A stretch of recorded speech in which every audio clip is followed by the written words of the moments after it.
Hello everyone, my name is Anjani Kumar Ketan. I'm based out of Bangalore, and in this video we will pick up another important topic on how sale and leaseback transactions are accounted for under IFRS and Ind AS. Now before we get into the topic per se, it is very important for us to really understand the context and what these sale and leaseback transactions are all about. Now let's consider a scenario. Let's say there is an airline company. Okay, this airline company is in need of funds. It approaches a financier, say a bank, and asks that I need the funding, say for example, $10 million. Now the question is, banker is not interested in giving any funding to this airline company, considering, let us say, the credit profile of the company. Now, what an arrangement can be entered into between these two parties is that the airline companies will say, okay, let's do this way.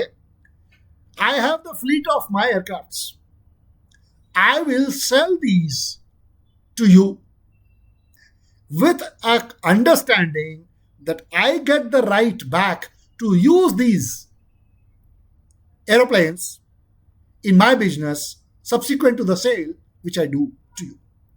This is essentially the characteristics of a sale and leaseback transaction. Thereby meaning that in this case, this aircraft is being sold by the airline company to the bank in this case. And at the same time, bank agrees to lease these the airplanes back to the airline company so that they can continue operating their business. So essentially what happens in this case, you have a seller. The airline company is the seller. The bank counterparty bank is the buyer. And then the profile changes.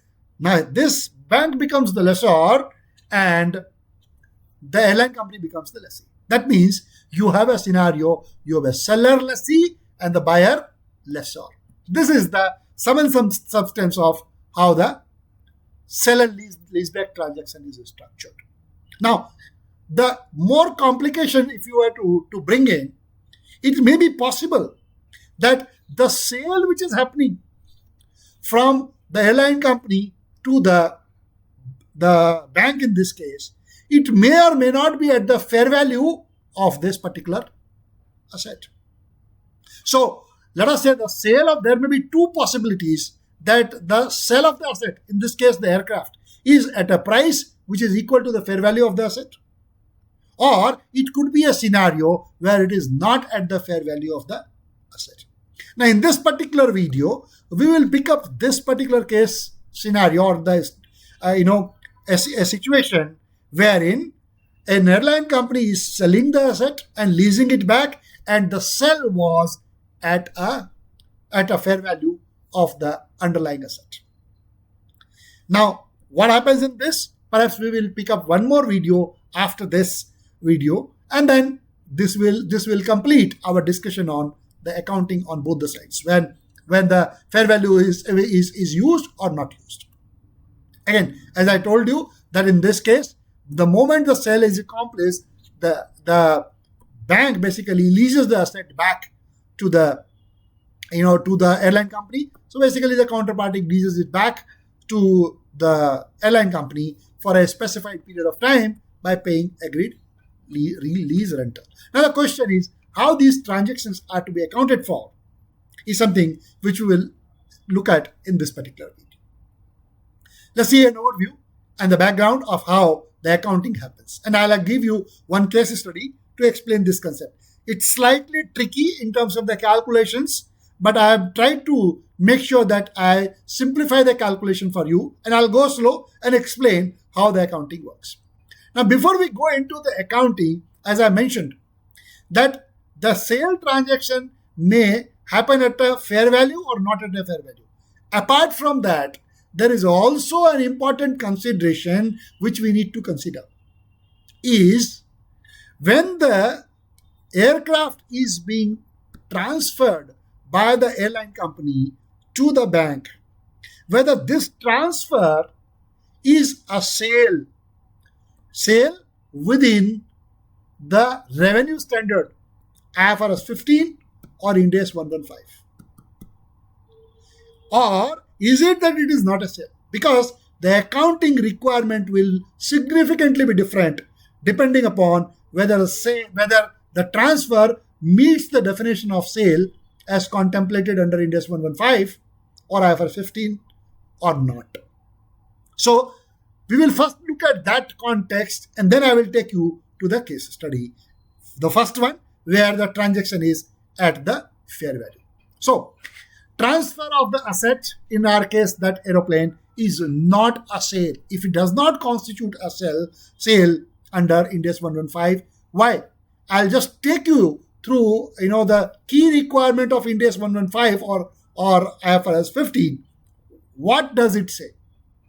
So if you look at paragraph 33 of Ind AS 115 or IFRS 15, it says that for the sale to happen or the transfer to constitute a sale, the control must be transferred to the customer. In our case, the airline company is transferring the aeroplane to the bank.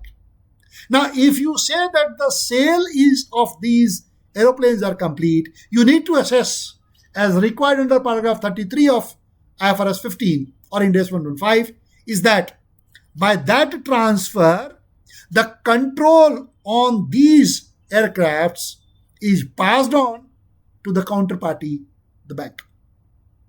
If the control is passed on, that is the only time you would conclude that the sale has been accomplished. What is control?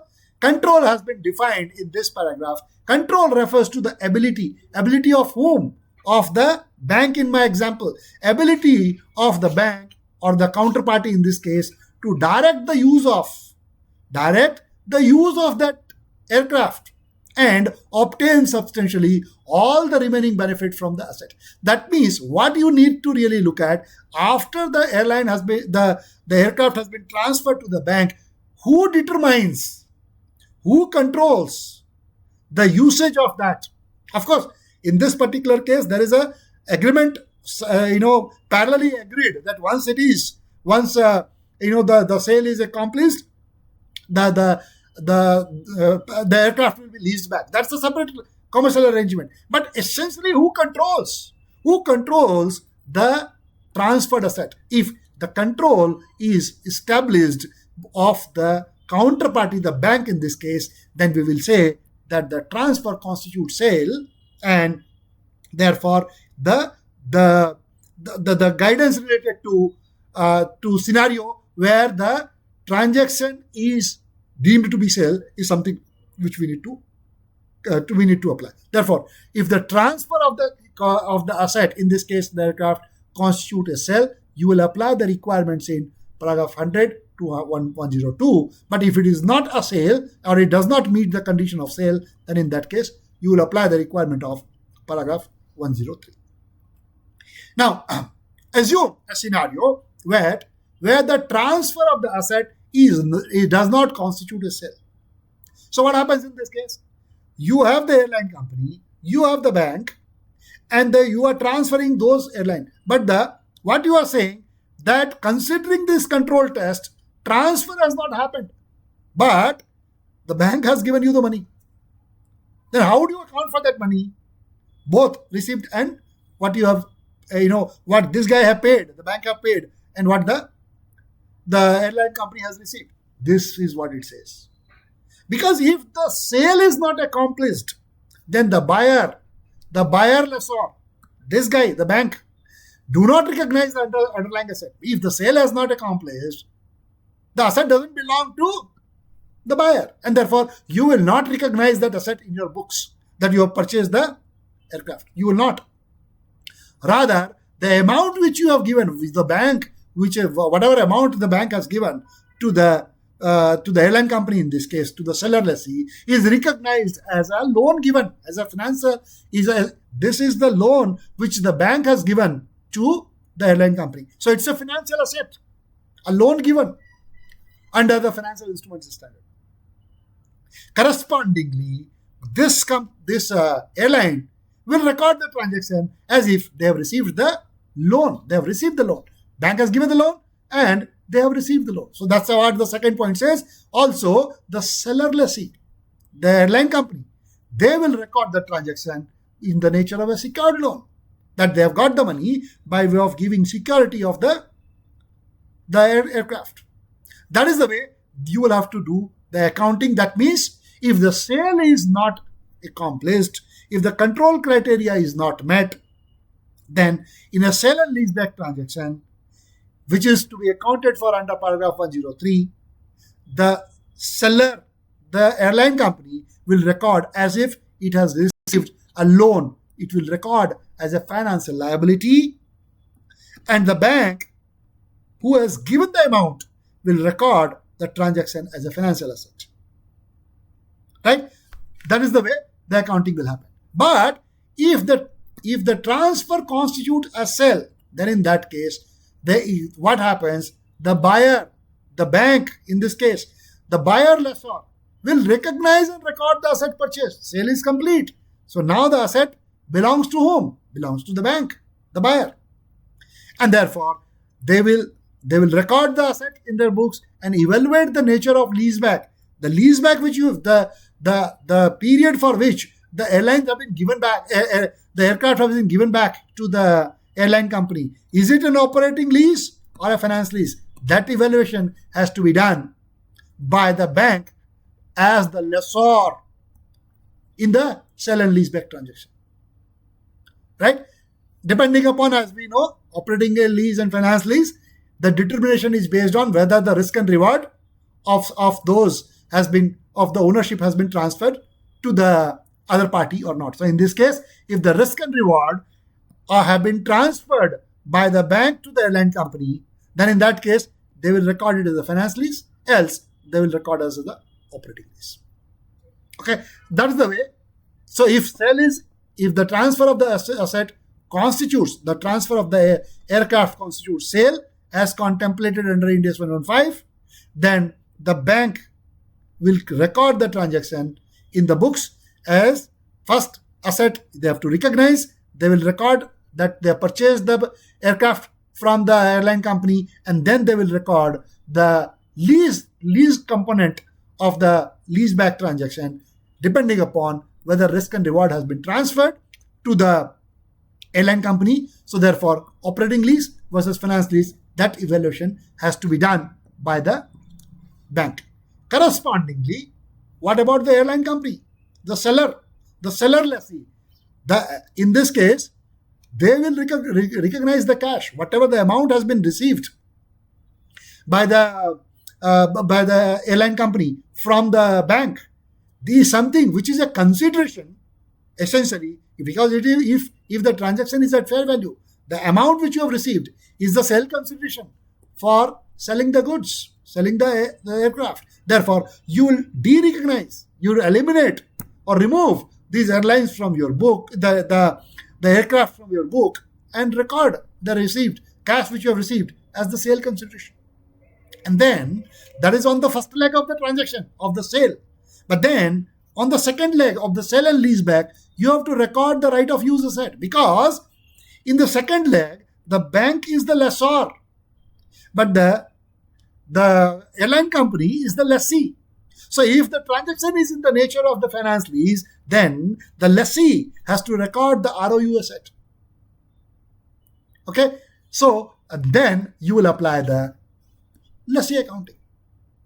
Okay, most important point which you have to be aware is the last bullet point here. When the sale and leaseback transaction is accomplished, and if the transaction is not at the fair value, then the entire is not something which can be allowed to be recognized. Only a portion of the gain or loss can be recognized by the lessee. In this case, the airline company. This is slightly complicated and it requires illustration. That is the case study I'll explain. One more video we will look at if the transaction is not at fair value, and then we will see what are the amendment which has come recently under the sale and leaseback transactions, wherein more clarifications and guidance have been given by the standard setters. So we will see sequentially. Let us first see one case study to explain this concept. So if the sale is at fair value, clean case, the aircraft has been transferred at the fair value, then in that case, how the sale and leaseback accounting happens. Let's see and understand a case study here. So same thing, let us say City Corp. City Corp is selling this building to this counterparty, right? So the City Corp has sold the building for 18 lakh rupees in cash upfront. Now, the carrying amount, the CA stands for carrying amount. The book value of the building, this building on the date of sale was only 10 lakh rupees. But you are selling it at 18 lakh rupees. And the fair value of the building was also 18 lakh rupees. And therefore, the sale proceeds is equal to the fair value. That is what we are saying. Sale is at the fair value. So if the sale is at the fair value, because fair value was 18 lakhs, and that is the same amount for which you are selling this building to the counterparty, Mr. X in this case, who will eventually become the lessor in the sale and leaseback transaction. But the book value on the day of the sale was 10 lakhs. So therefore, here there is a net gain or loss, gain of 8 lakh rupees on sale of this building. And we will see how to deal with it. Now, if you see here, let us continue this. The transfer of the building, in this case study, it is given that the transfer of the building constitutes a valid sale under Ind AS 115 or IFRS 15. That means the control criteria which we saw under paragraph 33 of the revenue standard is met. And therefore, sale is the transfer constitutes a valid sale. But as part of the entire deal, then once the sale is completed, Mr. X give the building on a leaseback arrangement. So therefore, City Corp takes the building back on lease for an 18-year period and for lease rental of 1,20,000 rupees per year, payable at the end of each year. That means after the sale is completed, you are getting a sale and leaseback transaction wherein you get it back for 18 years of lease by paying a lease rental of 1,20,000 rupees per annum at the end of each year. And this is as per the market rates. And if the interest rate implicit in the lease is 4.5% per annum, which is given to you, right? So in this scenario, how the accounting will happen? So the question is, given this information, how should the transaction be accounted for by the City Corp? We will see the solution in the next slide. Okay. So as I've explained to you, because of the fact that Mr. X is leasing it back, though he's a buyer in the first leg of the transaction, he's a lessor in the second leg of the transaction. Same way, City Corp was the seller in the first leg of the transaction and a lessee in the second leg of the transaction. Let us see how the solution will or how we'll have to deal with from an accounting perspective if you have a scenario like this. I will take this forward, bring this forward, this information in the next slide. I brought it forward. Now, how the City Corp will record? First of all, let us see as part of the entire transaction, what is happening. The City Corp is taking the lease, the building back on lease by paying 1,20,000 rupees per annum for an 18-year period at an interest rate of 4.5%. And therefore, if you look at the present value of the obligation under the leaseback arrangement, what is the total amount of the obligation which the City Corp has committed to this lessor? It is nothing but 1,20,000 rupees per annum into present value interest factor annuity at 4.5% rate for 18 years. So therefore, the present value of the lease obligation of 1,20,000 per annum for 18 years at 4.5% is 14,59,200 rupees.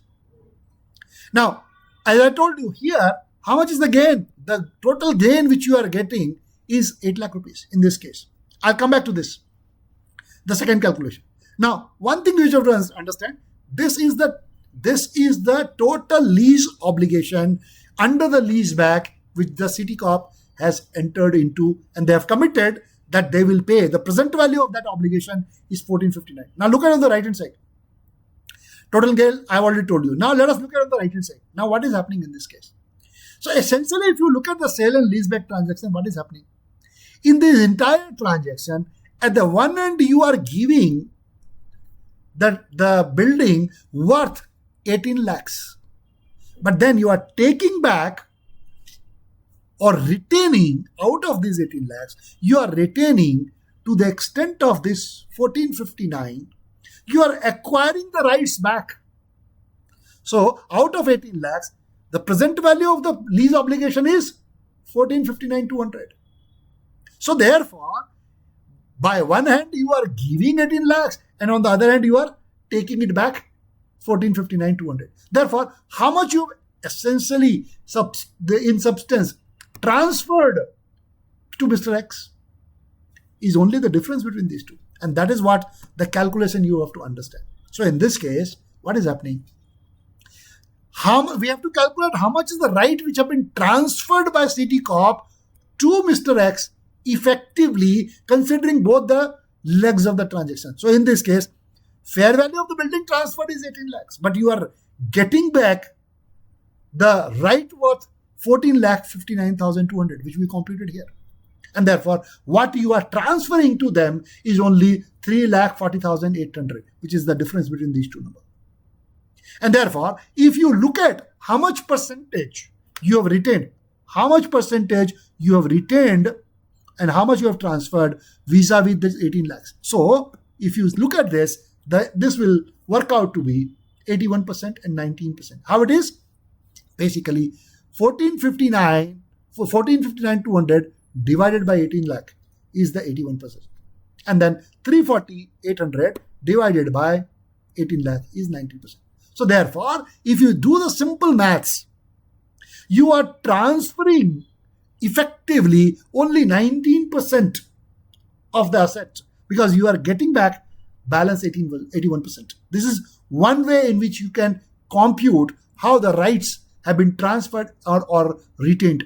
So you have retained 81% and you have transferred 19%. And therefore, of the 8 lakh rupees of gain, how much you will be able to record in now? You will be able to record out of 8 lakh only to the extent of what you have transferred. If you have already retained, you can't make profit out of yourself. And therefore, out of 8 lakh, only 19% of 8 lakh is something which you will be able to record in your P&L as the gain on transfer of the asset. Now, let us see this, which we said we will look at it. So therefore, first piece is that out of first you have computed the lease liability. This represents what you will have to pay. And then using this, we have computed how much you have reacquired or retained and how much you have transferred.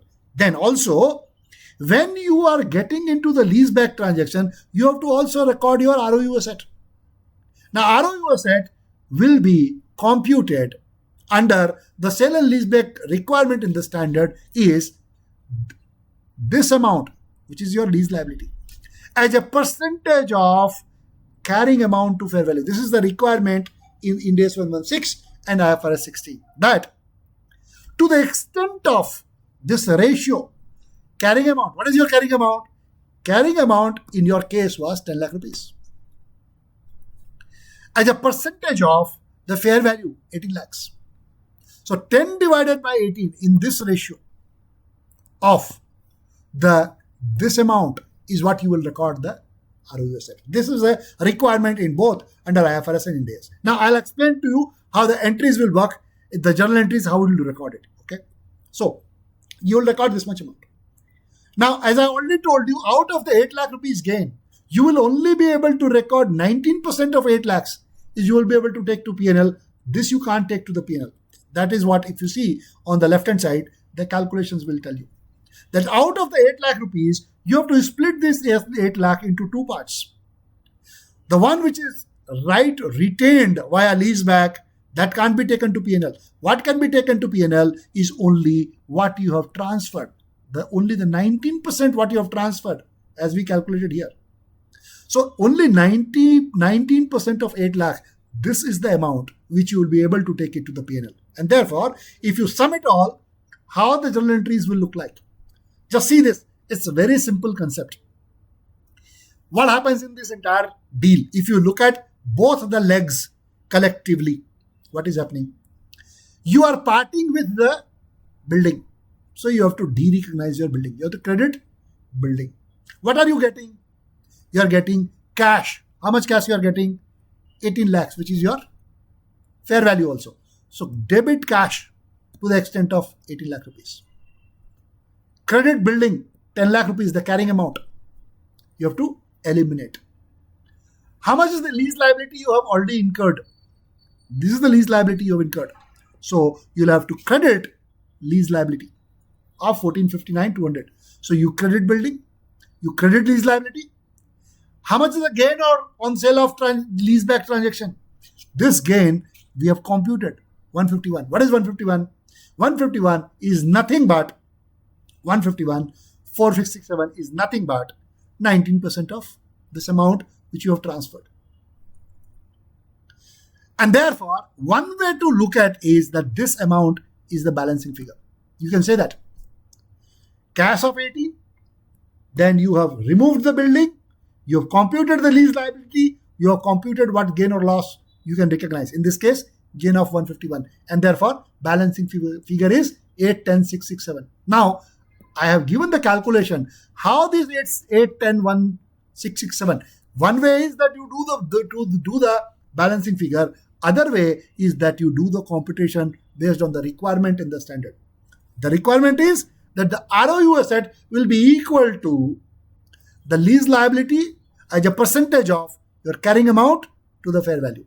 And this is the number which will exactly get matched. This number and this number, if you take balancing figure also, this number ties. But how this number comes out, this calculation is what I have given here.